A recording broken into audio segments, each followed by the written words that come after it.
Century 21 et ses 915 agences immobilières au service de vos projets partout en France présentent Sud Radio Conseil de famille.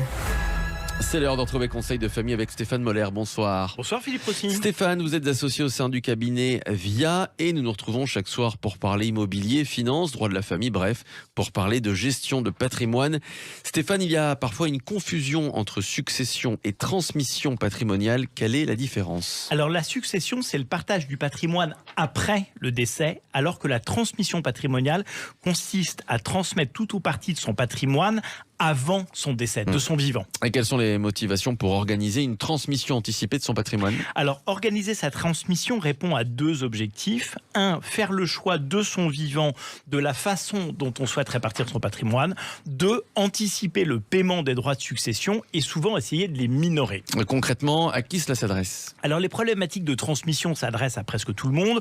Nous avons souvent des biens à transmettre, des liquidités, des objets, des meubles, une résidence principale. Et les solutions résident parfois dans un simple testament, mais c'est quelquefois plus complexe et c'est là que le conseil en gestion de patrimoine peut intervenir, souvent d'ailleurs en lien avec le notaire. J'imagine qu'il doit d'abord faire l'inventaire du patrimoine, c'est-à-dire le détailler, et bien comprendre qui sont les ayants droit, c'est-à-dire les bénéficiaires de ce patrimoine. C'est sans doute quelquefois compliqué en présence de familles recomposées. Oui, c'est parfois compliqué, mais toujours intéressant, et il faut déterminer le bon schéma de transmission.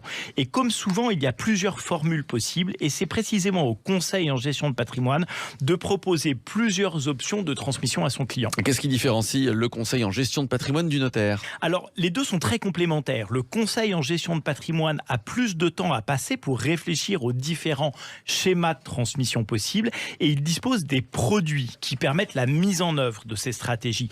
Le notaire va valider ces stratégies et qui sont proposées par le conseil en gestion de patrimoine et puis ensuite il va les mettre en œuvre. Il y a donc plusieurs possibilités pour transmettre du patrimoine. Oui, il y a beaucoup de façons de transmettre toute ou partie de son patrimoine de son vivant et les solutions sont souvent simples à mettre en œuvre mais nécessitent d'être bien comprises. Donc, il faut penser à transmettre son patrimoine de son vivant et il faut demander de l'aide d'un conseil en gestion de patrimoine pour trouver le bon montage.